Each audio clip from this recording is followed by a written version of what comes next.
Hey gang, this is Mike with my Real Estate Dojo, and today's lesson is about a question one of my friends on YouTube subscribers asked me. He said, Mike, how do you determine what equity is, or how much is equity? So let's go ahead and dive in and get started. Now, before I explain how do you determine how much equity a seller has, I want to make sure I define what equity is. Let's say fair market value is what the home will sell for to a retail buyer. So the fair market value is what the home will sell for to a retail buyer, and let's say in this example, the fair market value is $100,000. The seller over here, they have a mortgage with Bank of America and they owe $60,000 to the bank. So equity is the difference between what the fair market value is, which was 100, and whatever the seller's debt is. When you subtract the 100 minus the 60, the remaining is $40,000. That is called equity. That's what goes into the seller's pocket after the seller pays off the bank loan, okay?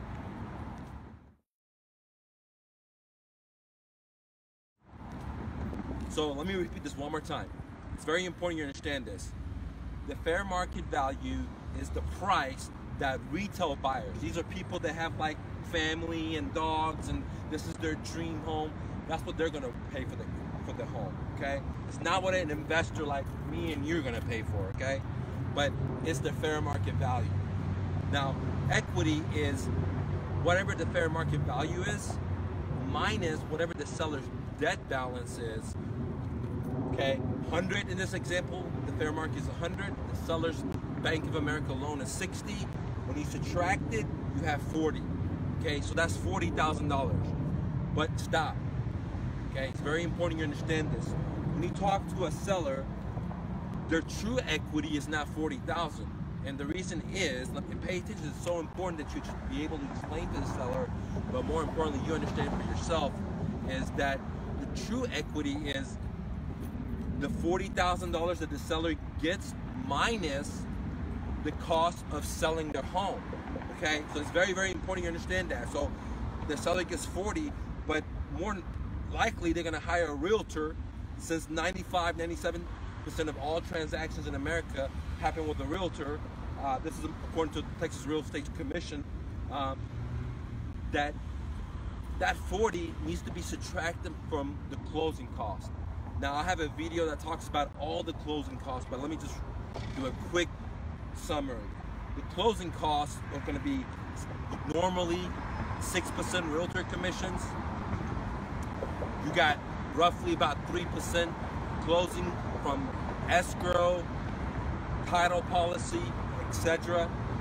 Then you have roughly about 1 to 2% in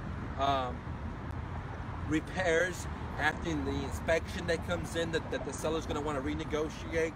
So if you usually rough that up quickly, just do a quick estimate, you know, there's a plus or minus, but it's roughly about 10% that the seller is going to have to pay to sell this property for him to be able to tap out this equity, okay?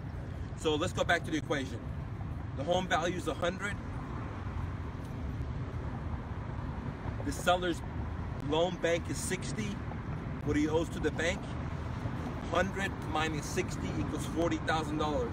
So this $40,000 does not go into the seller's pocket if he wants to tap out that equity. What he needs to do is hire a realtor. That realtor is going to charge him 6% plus closing costs plus repair costs after inspection is another 10%. So out of that $100,000, 10% of 100, so 100, 10% is $10,000. So what's going to happen is the seller's true equity is $40,000 minus the $10,000 equals $30,000.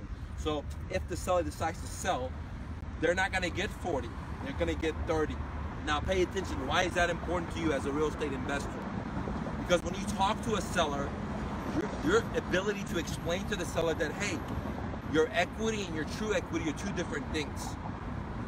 Theoretically, you're going to get 40, but by the time you sell it and pay its title policy, all the paperwork, X, Y, and Z, you're only going to get 30.